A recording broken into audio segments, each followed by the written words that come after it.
Dear students, welcome to Learning Management System of Superior Group of Colleges.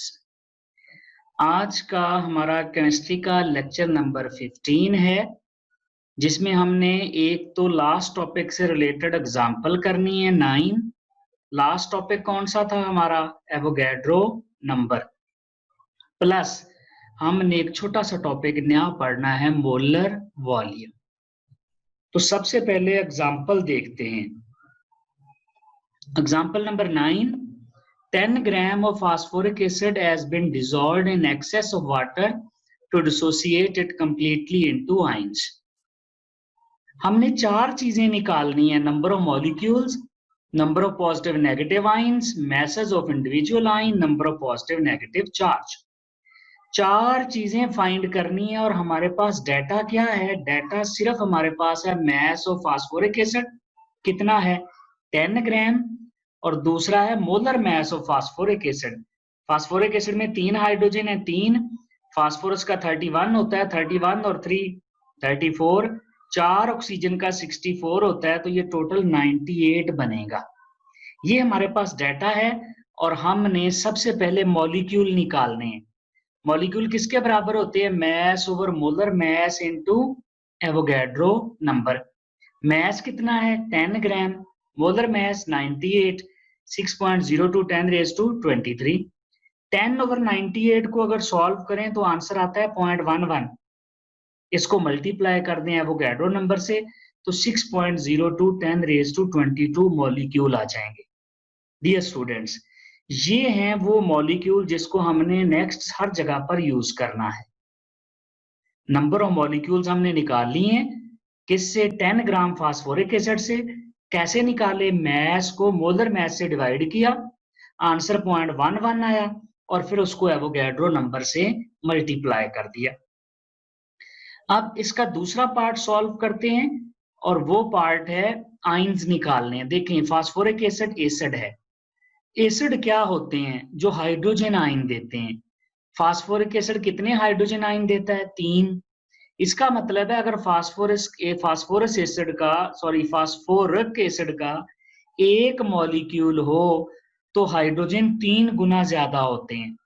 यानी जितने हमने phosphoric acid के molecule निकाले हैं उसको अगर 3 से मल्टीप्लाई कर दें तो हाइड्रोजन आयंस आ जाएंगे। तो 3 से मल्टीप्लाई कर देते हैं, ये हाइड्रोजन आयंस आ जाएंगे। 3 से मल्टीप्लाई किया 18 × 10 raised to 22 और ये हो गया 1.8 × 10 raised to 23।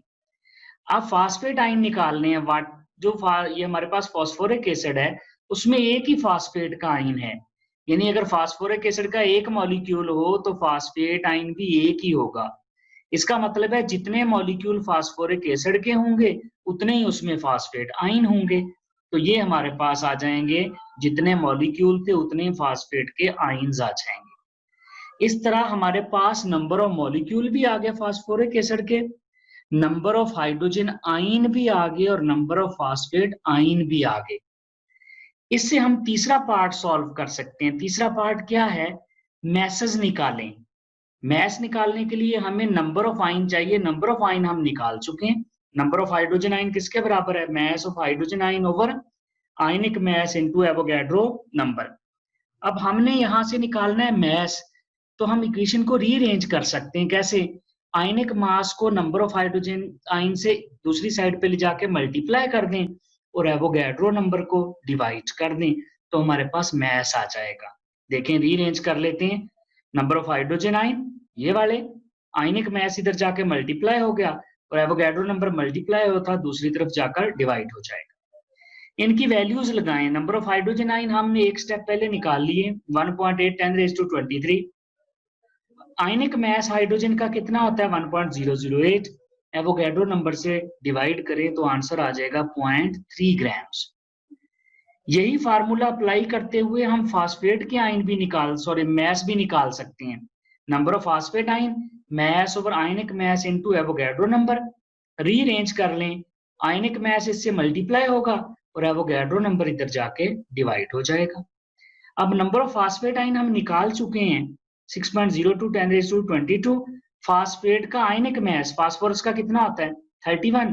4 ऑक्सीजन का 64 plus 31 95 divided by Avogadro number, तो ये आ जाएगा 9.5 ग्राम।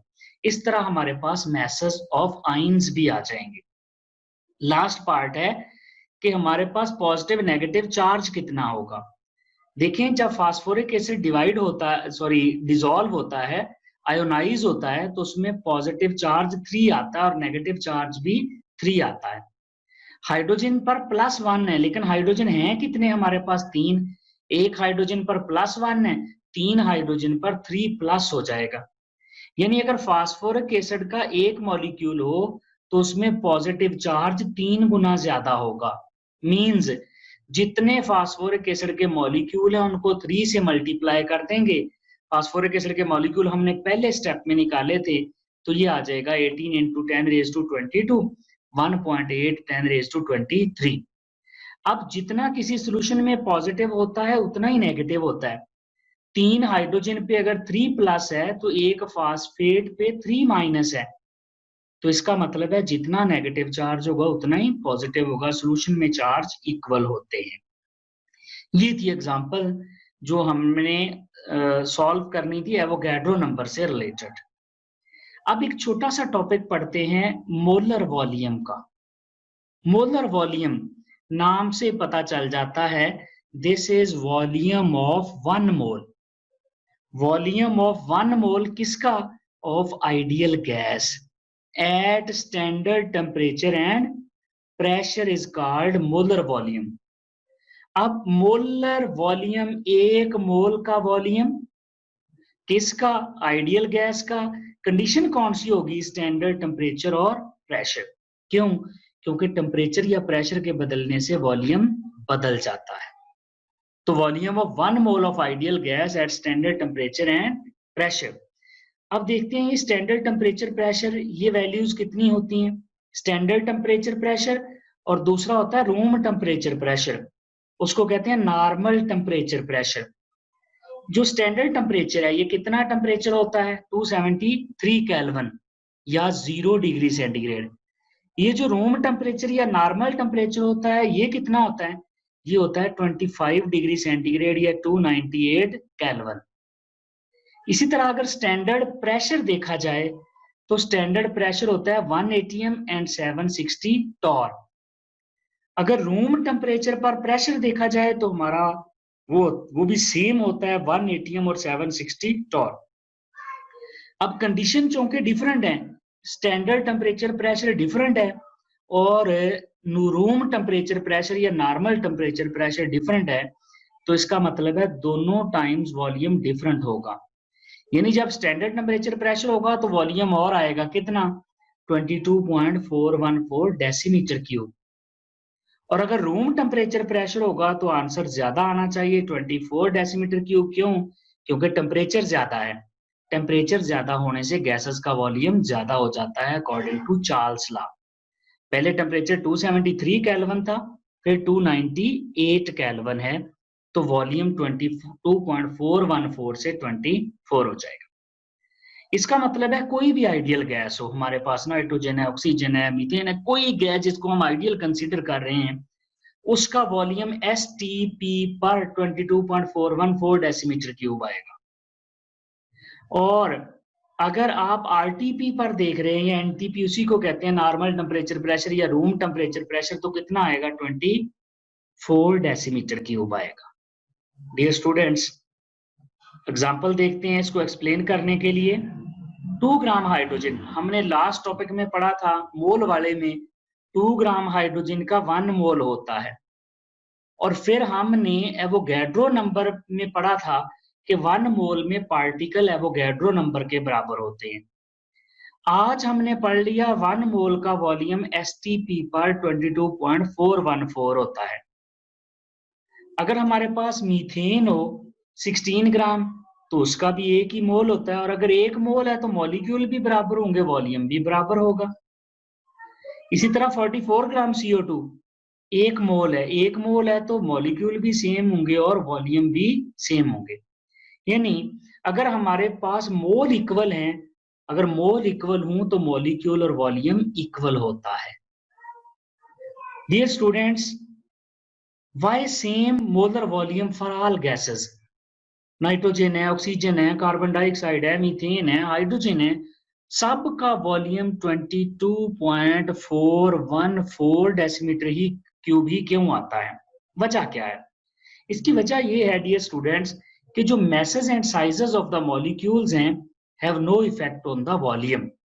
यानी गैसेस की अगर मैसेज और साइजेस डिफरेंट भी हैं तो वॉल्यूम पे कोई इफेक्ट नहीं होगा। वजह वजह ये है the distance between the molecule is 300 times greater than their diameter, कि जो मॉलिक्यूल है गैस के वो एक दूसरे से 300 टाइम्स दूर हैं अपने डायमीटर से भी।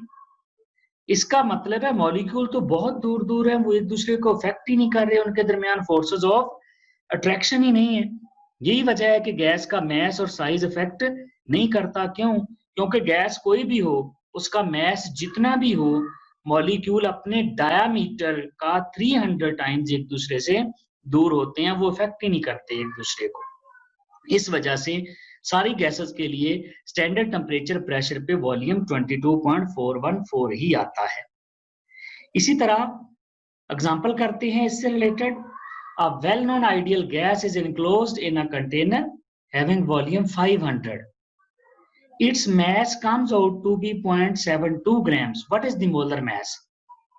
देखें ये साहिवाल 2018, गुजरावाला 17, सरगोदा 17, मुल्तान 17, 18 और भावलपुर 18 में आया हुआ है। बहुत इंपॉर्टेंट है। कैसे सॉल्व करेंगे? हमारे पास है क्या? सबसे पहले तो डाटा देखना होता है कि हमारे पास क्या है। सबसे पहले वॉल्यूम है। कितना वॉल्यूम है हमारे पास? 500 सेंटीमीटर क्यूब। और दूसरे नंबर पे हमारे पास क्या है? मैस। कितना?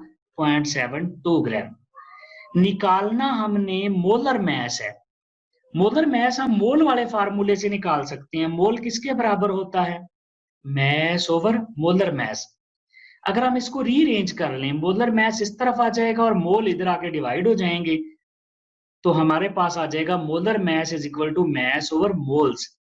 इस फार्मूले से हम मोलर मैस निकाल सकते हैं।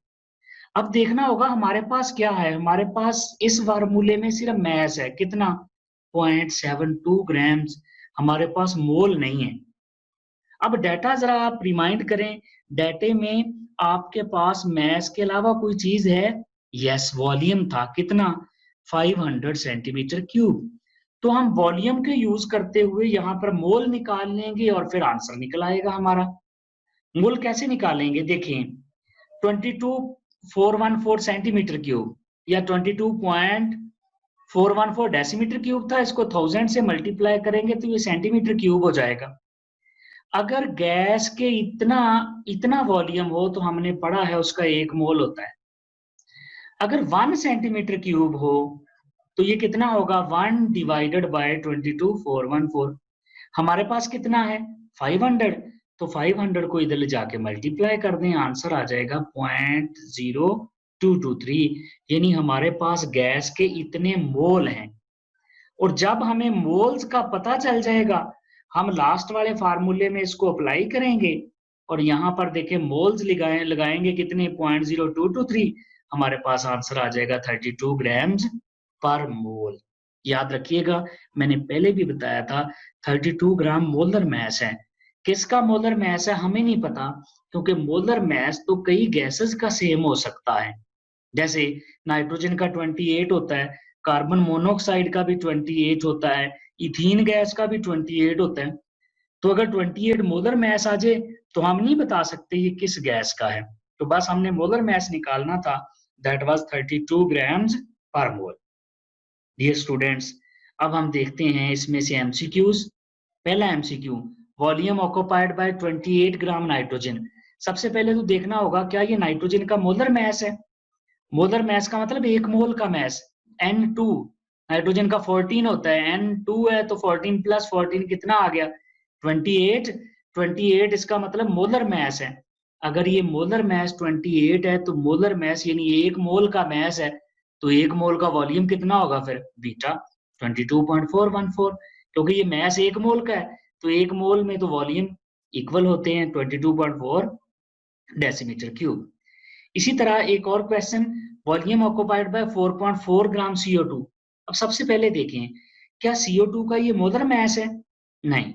CO2 का मोलर मास कितना होता है? कार्बन का 12 है और 2 ऑक्सीजन का 32, तो इसका 44 होता है। तो 44 अगर होता तो आंसर कितना आता? 22.4, क्योंकि 44 होता तो मोलर मास होता, तो मोलर मास का वॉल्यूम तो 22.4 होता है। ये मोलर मास नहीं है, कितना है? ये तो 4.4 है। इसका मतलब है ये 44 को 10 पे डिवाइड किया हुआ है। 44 मोलर वॉल्यूम है, उसको 10 से डिवाइड करके 4.4 आ गया। तो आप मोलर वॉल्यूम को भी 10 से डिवाइड कर दें, आंसर आ जाएगा 2.2। तो ये 2.2 इसका आंसर ए हो जाएगा। इसी तरह शॉर्ट क्वेश्चन देखें, what is molar volume? Gujranwala और लाहौर में आया हुआ है। 2 grams of hydrogen, 16 gram methane, 44 gram carbon dioxide occupy separately the volume of 22.414। देखिए सबका वॉल्यूम सेम है, although sizes and masses are different। इनके साइजेस और मैसेज डिफरेंट है। वजह ये है कि मैसेज और साइजेस एक दूसरे वॉल्यूम को अफेक्ट नहीं करते। क्यों नहीं ये वॉल्यूम को अफेक्ट करते? क्योंकि मॉलिक्यूल अपने डायामीटर का 300 टाइम्स एक दूसरे से दूर होते हैं। डियर स्टूडेंट्स, ये था हमारा आज का lecture. Thank you very much.